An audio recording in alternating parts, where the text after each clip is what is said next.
Well, a year ago, I wanted to be a rock star. I mean, that was my goal. And now, obviously, that's changed a little in the fact that throughout the last year, I really realized my role in taking my part, you know? And so I decided, instead of going to school for music, I'm going to go to school for, communications and political activism, because I kind of have a career in that, you know? And I actually just recently found out that I was going to be honored in Washington, D.C. by the Anti-Defamation League. And whenever I think about the Angels or any of the speaking that I've done, really, I feel like Matthews, he's like guiding this little path with this light for me to walk down. And when we get to a door, he opens it and he says, okay, next step. And if I get to be a rock star on the side, well, I'm fine with that too. This is Jonas Lonecker. Change is not an easy thing, and I don't think people were up to it here. Those two boys got what they deserved, and we look good now. We shot down the villains, we sent the prostitutes on the train, the okay crowd. The town's cleaned up, and we don't have to talk about it anymore. You know, it's been a year since Matthew Shepard died, and they haven't passed shit in Wyoming. At a state level, any town, nobody anywhere has passed any kind of laws, anti-discrimination laws or hate crime legislation. What's come out of this?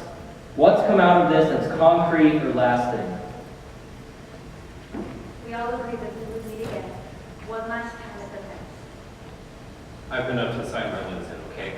And I just remembered that the last time he and I drove around together, he said to me, Laramie sparkles, doesn't it?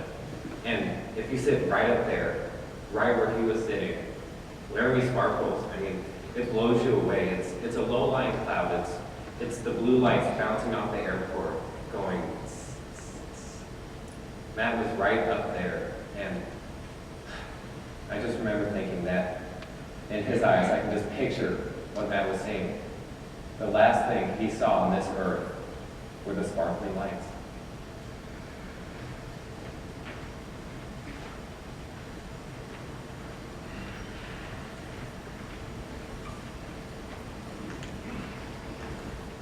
We spent the last 2 days packing up a year's worth of materials and saying our goodbyes. We've been here 6 times and conducted over 200 interviews. Jen and I cried when we said goodbye.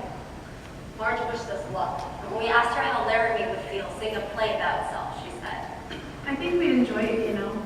Show us into the hellhole on earth would be nice. That's up to how you portray us, and that in turn is up to how Laramie behaves. When we got off the phone, she said to me, Now you take care. I love you, honey. Doc asked me if I could ghostwrite a book about the whole event. Galloway offered me or anyone else a place to stay if and when we head back to Laramie. And he was also interested if there were any open auditions for the play.